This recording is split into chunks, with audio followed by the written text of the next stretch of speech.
Buen día, mi nombre es Álvaro Obregón. Nací en la hacienda de Siquicíba, Sonora, en 1880. Mi familia, antes medianamente rica, estaba casi en quiebra cuando llegué al mundo. Mi padre murió poco tiempo después de que yo naciera, dejando en la orfandad a 18 hijos. Fue un niño que no habló hasta los 5 años, pero que mostró después increíbles facultades de memoria e inventiva. Desde 1898 me dediqué a la agricultura con poco éxito. Pese a ello, en 1906 logré comprar una finca a la que nombré La Quinta Chilla, y comenzó un periodo de bonanza económica al que ensombreció la desgracia familiar. Mi esposa, Refugio Urrea, murió en el parto de unos gemelos que también fallecieron. Para entonces, yo había procreado ya otros 2 hijos. La lucha democrática y después revolucionaria de Francisco I. Madero la vi con indiferencia. A nadie le ocultaba que sentía incluso simpatía por Porfirio Díaz. Sin embargo, tras la caída del dictador, mi hermano José fue nombrado alcalde interino de Guatabampo y decidí contender en las elecciones que se celebraron en el mes de septiembre. Con el apoyo de los yaquis resulté electo. El golpe de estado contra el presidente Francisco I. Madero y su asesinato despertaron una ola de indignación en el país. Pese a ello, solo los gobernadores de Coahuila y Sonora desconocieron al gobierno usurpador de Victoriano Huerta.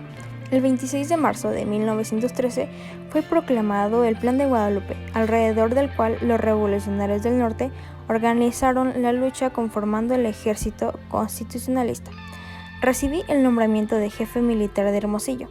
En una serie de batallas exitosas, las tropas constitucionalistas de Sonora capturaron Guaymas, Cananea y Naco, tomando prácticamente el control del territorio estatal.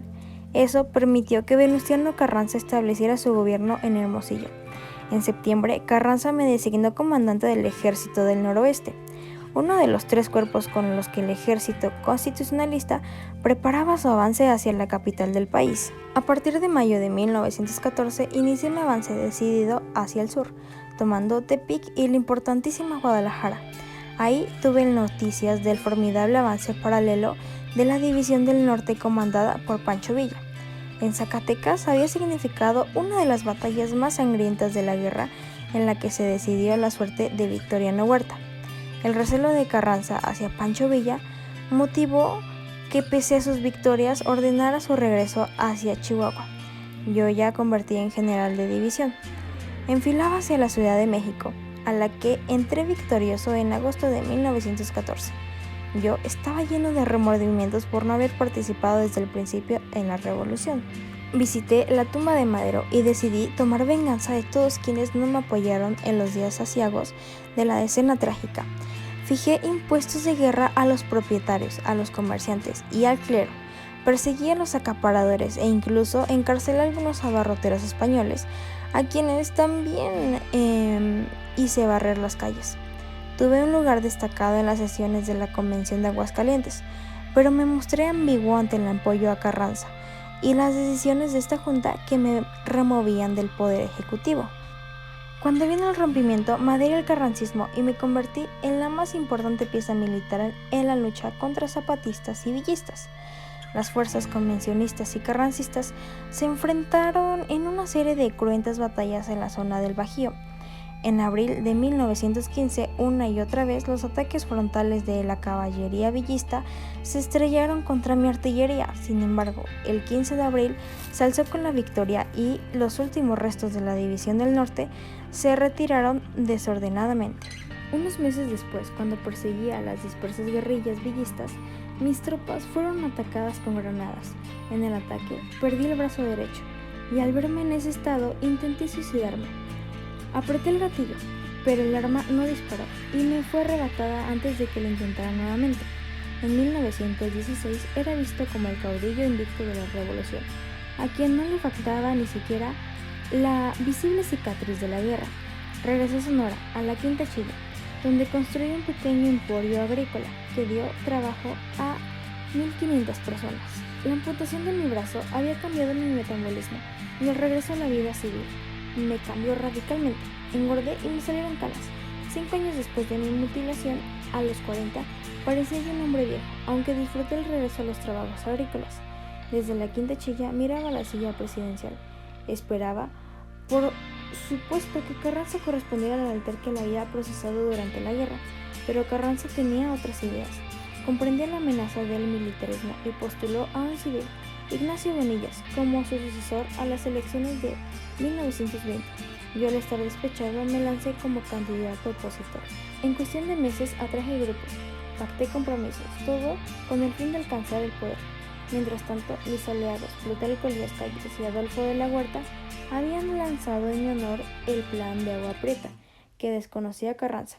Muy pronto casi todos los generales se adhirieron al plan, dejando solo al presidente. Carranza se vio obligado a salir de la capital rumbo a Veracruz.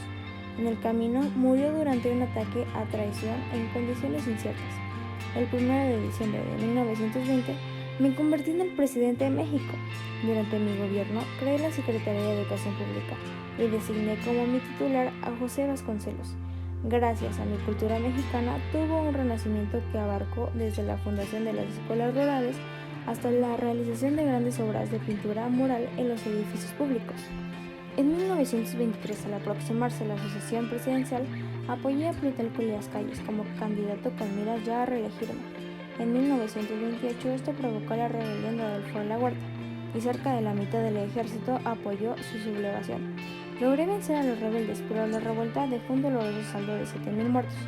Cuando Calles se convirtió en el presidente, yo volví a mis tierras a construir, esta vez no un emporio, sino un verdadero imperio, pero desde allá ambicionaba volver a la presidencia. Y finalmente logré en 1927 que el Congreso restableciera la reelección presidencial.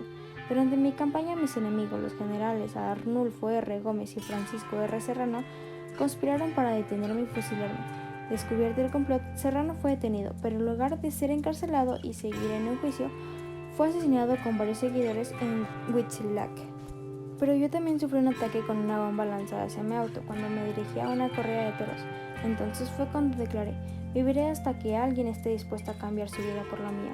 El 17 de julio de 1928, cuando me había convertido ya en presidente electo, llegó ese alguien, en el restaurante La Bombilla de Cenaje. José de León Toral se acercó a mí con el pretexto de mostrar una caricatura que me había hecho. Ahí sacó su pistola y me disparó 6 tiros.